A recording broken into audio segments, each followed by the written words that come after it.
मैं जेपी आर्या आप सभी के लिए आज सांख्यिकी चैप्टर लेकर आए हैं, जिसमें आप लोगों को फर्स्ट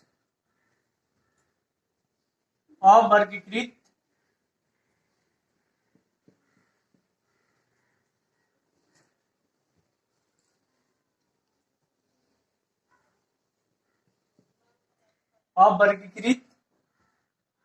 आंकड़े के बारे में पढ़ना है।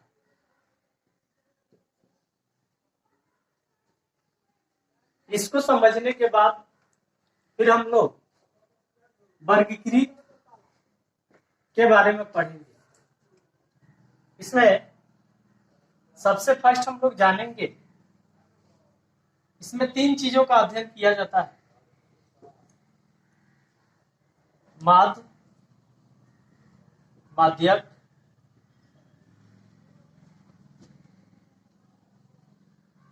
और बहुलक।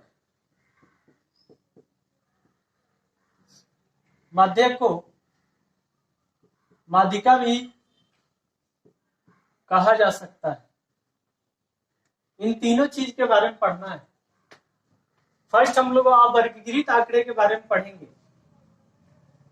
अवर्गीकृत आंकड़े में हम लोग जानेंगे कि अगर कह दिया जाए कि 5, 3, 4, 0, 1 ये आंकड़ा दे दिए का माध्य क्या होगा। इसका अगर माध्य ज्ञात करना हो तो माध्य के लिए हम लोग सूत्र याद रखेंगे।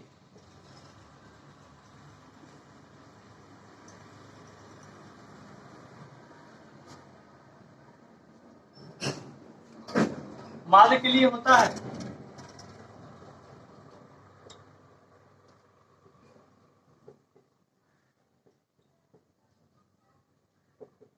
कुल योग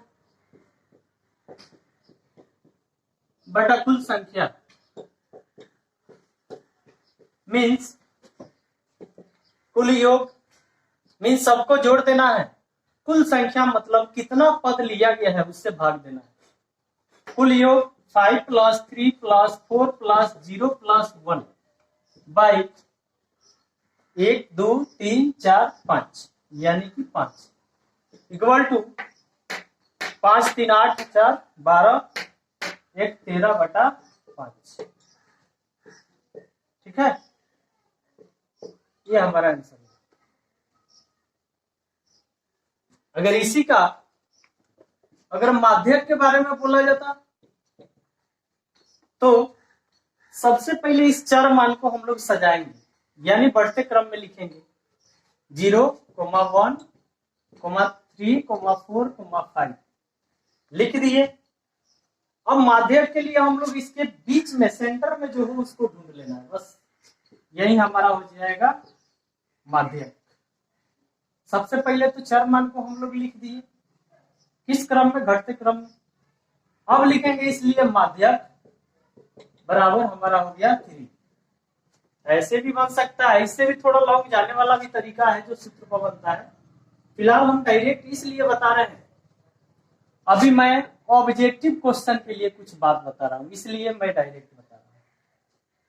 अगर वही बहुलक की बात कहा जाता, बहुलक मीन्स होता है जो चर मान ज्यादा बार घटित हो, जो चर मान ज्यादा बार आया है। 0 एक बार है, 1 भी एक बार है, 3 भी एक बार है, 4 भी एक बार है, 5 भी एक बार है। ये तो सब बराबर ही है। अगर एक और 5 रहा था तो यहाँ पर हमारा 5 हो जाता, या अगर एक और 4 रहा था तो 4 हो जाता, क्योंकि 4 2 बार हो गया, ये सब एक बार हो गया। लेकिन फिर भी अगर कोई बराबर संख्या में मिले तो उसमें हम लोग बड़ी संख्या को रख सकते हैं, 5 को रख सकते हैं। इस तरह हम लोग माध्य, माध्यक और बहुलक को ज्ञात कर सकते हैं।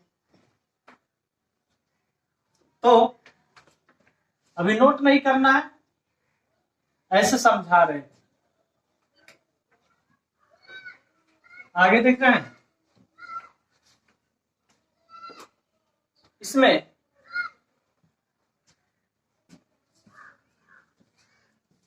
फॉर्मूला है माध्य बराबर कुल योग बटा कुल संख्या। माध्यक की अगर बात करें तो ध्यान देना, इसमें चर सम संख्या के लिए अलग होता है, विषम संख्या के लिए अलग होता है।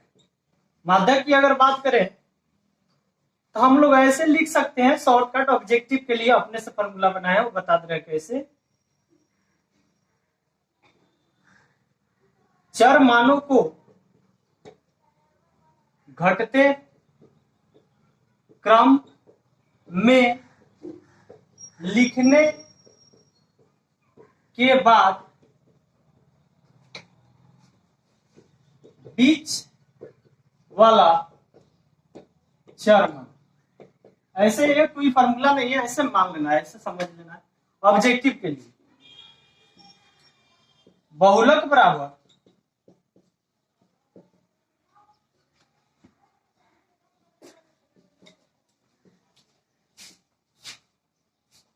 बहुलक बराबर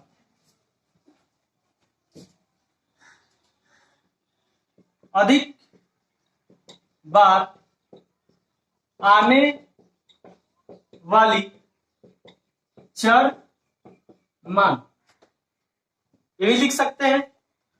और एक और है चर में बहुलक बराबर 3 माध्यक माइनस 2 माध्य,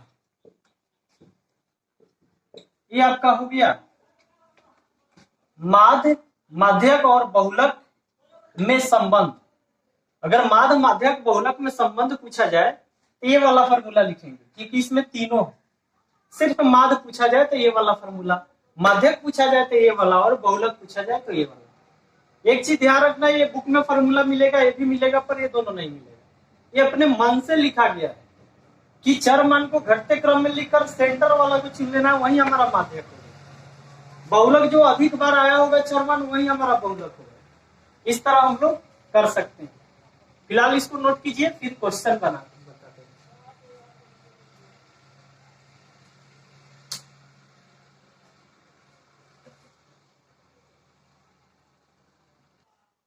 देखते हैं, एक क्वेश्चन लिया गया है कि 3, 4, 5, 3, 9, 0, 1 के माध्य माध्यक तथा बहुलक ज्ञात करें। तो इसमें हमको तीनों मान को ज्ञात करना, माध्य को भी ज्ञात करना, माध्यक तथा बहुलक को। तो सबसे पहले हम लोग माध्य निकालेंगे। तो माध्य बराबर बताए थे अभी मैंने फॉर्मूला, कुल योग बटा कुल संख्या। कुल योग बटा कुल संख्या, तो सबको जोड़ देंगे। 3 + 4 + 5 + 3 + 9 + 0 + 1, सबको ऐड कर दिए बाई कुल संख्या 1, 2, 3, 4, 5, 6, 7 कर दिए। 4, 3, 7, 5, 12, 3, 15, 9, 24, 1, 25 बटा 7। अब इसको डिवाइड कर देंगे, जो आएगा सो हो जाएगा हमारा आंसर। ठीक, तरह कुछ करके आएगा, लगभग रख लेंगे ऐसे। माध्यक की बात करें, सॉरी ये माध्य होगा। अगर माध्यक की बात करें तो अभी बताए थे, सबसे पहले चर मान को किस क्रम में लिखना है? घटते क्रम, सॉरी बढ़ते क्रम। तो फर्स्ट हमारा बढ़ते क्रम में छोटा वाला ले लिए, फिर 1 ले लिए, फिर 3 ले लिए, फिर 3 ले लिए, 2 बार 3, फिर 4, 5, 9, 1, 2, 3, 4, 5, 6, 7, 1, 2, 3, 4, 5, 6, 7। ठीक है, अब इसमें हमारा माध्यक लिखना है। ये नहीं लिखेंगे यहाँ, ऐसे पहले हम लोग सजा लेंगे और फिर ऐसे चर मान इसको लिख सकते हैं। चर मान हमारा है, ऐसे सजा लिया। अब लिखेंगे इसलिए माध्यक बराबर, इसलिए माध्यक बराबर, इसमें सेंटर में देख लेंगे, अगर 7 है तो 3 इधर छाट दिए, 3 उधर छाट दिया, हमारा 3 इधर खत्म, छाट दिए, और 3 इधर छाट दिया, हमारा सेंटर में 3 है, यानी कि ये हमारा आंसर हो गया। ठीक, अगर बहुलक की बात करें तो बोले थे जो अधिक बार चर मान आया हो, 3 हमारा 2 बार आया और सब एक एक बार है, इसलिए 3 आंसर हो जाएगा। मैं आशा कर रहा हूं कि समझ में आ रहा होगा। अगर मैं यहां पूछ देता कि माध्य माध्यक बहुलक में संबंध क्या है, या माध्य दे देते, माध्यक दे देते और बहुलक पूछ देते, तब फॉर्मूला उससे डाल करके बना लेते। उसका भी एक क्वेश्चन करा दे रहा है, फिलहाल इसको नोट कीजिए, फिर आगे चलते हैं। क्वेश्चन नंबर 2 में देख रहे हैं, ये पद दिया गया है, चर मान दिया गया है कि माध्यिका तथा बहुलक ज्ञात करें। इसमें माध्य की कोई बात नहीं कहा गया, माध्यिका तथा बहुलक ज्ञात करें। अब इसमें देखना है माध्यिका, तो माध्यिका ज्ञात करने के लिए आप लोग को बताए थे चर मान को पहले बढ़ते क्रम में लिखेंगे। 0 लिख लिए, कोमा 3 लिख लिए, फिर कोमा 4 4 4 5 7 7। अब इसलिए हम लोग लिख सकते हैं माध्यिका बराबर सेंटर वाला बोले थे 1 2 3 4 5 6 7 8। अब 8 है तो 4 इधर छांटे, 4 इधर छांटे, इसमें कोई सेंटर है ही नहीं। तो इसलिए अगर ऐसा कहीं स्थिति आए सम संख्या में हो तो इधर 3 छांट लिए, इधर 3 छांट लिए, सेंटर में हमारा 2 आदमी बच गया। तो इन दोनों को जोड़ करके 2 से भाग दे देना है, दोनों को ऐड करके 2 से भाग देना है। फिर से समझेंगे, अगर एक पद हो तो एक को उतार करके बटा 1 करेंगे, जो नहीं लिखते हैं, यानी वही हो जाएगा।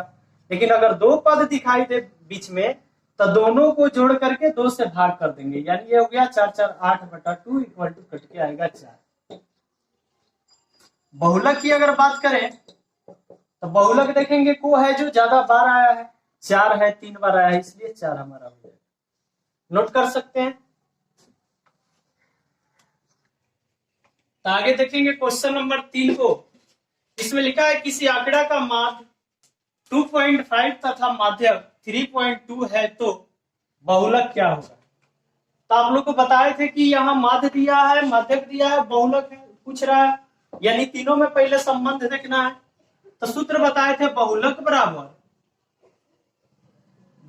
बराबर बताए थे 3 माध्यक माइनस 2 माध्य।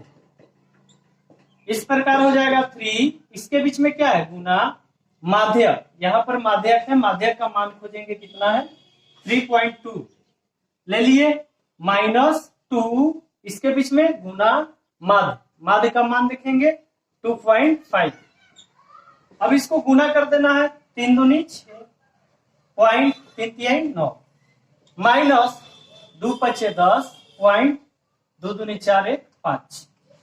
अब यहाँ 5 में से 0 घटा तो 6 में से 0 घटा उतना ही, 9 में से 5 का 4, ये हमारा कुल मिला के आंसर हो गया। तो अगर किसी आंकड़ा का अगर माध्य दे दे, माध्यक दे दे, बहुलक पूछ दे तो ये फॉर्मूला डालकर कर सकते हैं, या इसमें बहुलक दे दे माध्यक दे दे तो माध्य ज्ञात कर सकते हैं, या माध्य और बहुलक दे दे तो माध्यक ज्ञात कर सकते हैं।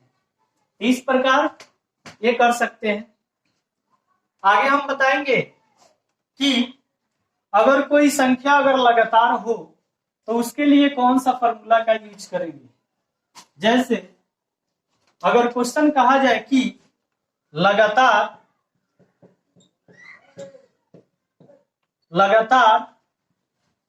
5 प्रकृत संख्याओं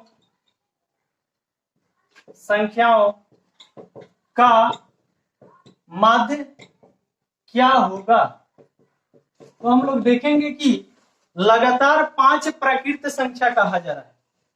तो 5 प्रकृत संख्या क्या है, गिनती की संख्या है, 1 2 3 4 5 ले लिए। तो माध्य का फॉर्मूला बताए थे कुल योग बटा कुल संख्या, यानी कि पूरा को जोड़ना है और उतना से भाग देना है। तो माध्य बराबर कुल योग बटा कुल संख्या 1 + 2 + 3 + 4 + 5। अब भाई कितना है ये पद 5, यानी इतना होगा। तो इसको हम लोग करेंगे तो होगा 1 2 3 3 6 4 10 5 15/5, ये कट कर आएगा 3। लेकिन ध्यान रखना यह है कि अगर जब भी ऐसा क्वेश्चन आए तो हम लोग इसको फॉर्मूला पर भी बना सकते हैं, ठीक है। इसके लिए हम सूत्र बताने जा रहे हैं। लगातार अगर प्रकृत संख्या है तो क्या करेंगे, लगातार अगर पूर्ण संख्या है तो क्या करेंगे, लगातार सम संख्या है तो क्या करेंगे, उसके लिए थोड़ा सा फॉर्मूला लिख रहा है, फिर उसके आधार पर 2-3 क्वेश्चन कराएंगे और उसके बाद देखा जाएगा। इतना फिलहाल नोट कीजिए।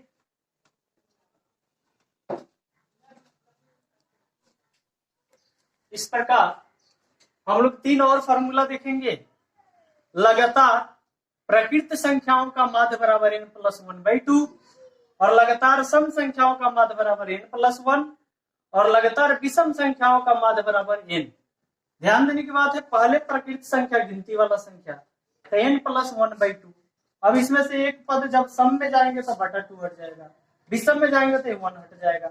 इस तरह हमारा एक फॉर्मूला है। अगर ऐसे सूत्र से अगर नहीं कर सकते हैं तो आप लोग बनाकर भी कर सकते हैं, जो अभी एक पहले जो क्वेश्चन बताए थे इसके पहले, उस तरह भी बना सकते हैं या डायरेक्ट भी बना सकते हैं। जैसे अगर हम क्वेश्चन की अगर बात करें,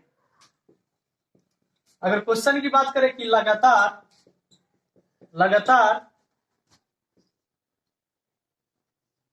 5 सम संख्याओं का माध्य क्या होगा, करना कुछ नहीं है। लगातार 5 सम संख्या बोला गया, 5 सम संख्या बोला गया, माध्य पूछा जा रहा है, तो सम संख्या के लिए फॉर्मूला क्या है, n+1। 5 का पूछा जा रहा है ना, तो सीधा हम लोग माध्य बराबर लिख सकते हैं, डायरेक्ट आंसर लिख सकते हैं। माध्य बराबर हम लोग डायरेक्ट आंसर लिख सकते हैं। 5 सम संख्या कहा जा रहा है, n+1 यानी कि 5+1, n का काम ये आपका करेगा, 5+1 यानी कि 6 आंसर हो जाएगा। अगर वही हम बोले क्वेश्चन अगला का कि लगातार 5 विषम संख्याओं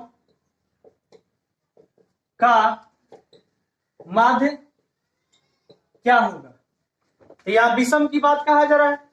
लगातार 5 विषम संख्याओं का माध्य कहा जा रहा है, तो विषम के लिए फॉर्मूला है डायरेक्ट n, यानी कि जितना पूछा जाए वही आंसर, यानी कि इसका हमारा माध्य बराबर सीधा आंसर हो जाएगा 5, बात खत्म। इस तरह हम लोग डायरेक्ट कर सकते हैं, डायरेक्ट इस तरह हम लोग बना सकते हैं। अगर लगातार 5 प्रकृत का पूछता, लगातार अगर 5 प्रकृत का पूछता तो n+1/2 यानी कि 5+1/2 यानी 6/2, यानी कट कर आएगा 3, जो अभी पिछला क्वेश्चन में बताए थे आप लोग को। इस तरह करके तो हम लोग डायरेक्ट इस फॉर्मूला के आधार पर भी निकाल सकते हैं। ये सब ऑब्जेक्टिव क्वेश्चन में आता है, उसको पढ़ेंगे निकाल देंगे, सीधा बात है। अगर प्रकृत पूछा 10+1/2 यानी जितना पूछे उससे एक ज्यादा हो गया उसको आधा कर देना है। अगर 5 का पूछा जाए तो 5 से एक ज्यादा 6 और उसको अधिया देंगे, 3 आंसर हो जाएगा। अगर 10 प्रकृत का पूछा जाए तो 1 बढ़ा देंगे तो 11, उसको अधिया देंगे यानी 5.5 आंसर आएगा।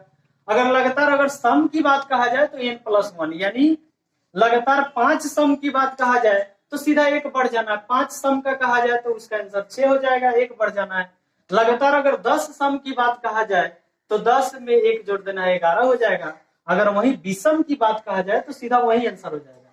10 विषम संख्याओं का माध्य तो 10, 5 विषम संख्याओं का माध्य तो 5। लेकिन ये जरूर होना चाहिए, लगातार शब्द लगा होना चाहिए, लगातार ये जरूर होना चाहिए, कहीं से नहीं उठा सकते हैं, शुरू से, तब भी ये फॉर्मूला आपका काम आ सकता है। इस प्रकार सांख्यिकी चैप्टर का जितना भी ऑब्जेक्टिव क्वेश्चन आता है इसी लेवल का आता है, ये आप लोग समझ चुके हैं। ठीक है, इसके बाद जो वीडियो आएगा आप लोग को वर्गीकृत वाला सिखाया जाएगा। चलिए इसको नोट कर सकते हैं।